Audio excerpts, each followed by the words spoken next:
ఇప్పటికీ అమ్మాయిల్ని చదివించడం అయితే చదివిస్తున్నారు కానీ ఉద్యోగం చేస్తామంటే యూజువల్గా హస్బెండ్ భార్యతో లేదా తండ్రి కూతురుతో ఇలా అంటారు. ఇప్పుడు ఏమంత అవసరం వచ్చిందని, కావాలంటే నా మనీ తీసుకో, నా డబ్బులు తీసుకో, వాడుకో అనేసి అంటారు. ఎందుకు అలా?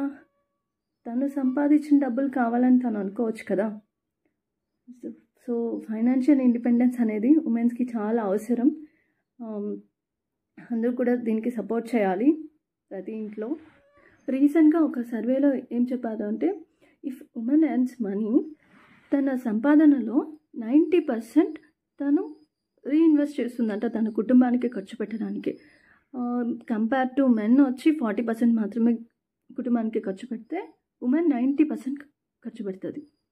సో ఎవరైతే చిన్న చిన్న ప్రైవేట్ ఉద్యోగాలు చేసుకుంటున్నారో, ఉమెన్స్ హౌస్ వైఫ్స్ ఎవరున్నారో వాళ్ళు పెళ్ళయింది, పిల్లలు ఉన్నారు, ఎలా చదువుకోవాలి, మా వల్ల అవుతుందా, జాబ్ చూస్తే చాలా టఫ్గా ఉంటుంది, కాంపిటీషన్ చాలా హెవీగా ఉంటుంది, ఏమి అన్నీ మ్యాటర్స్ కాదండి. మన హార్డ్ వర్క్ చేస్తేనే మనము ఏదైనా సక్సెస్ సాధించవచ్చు.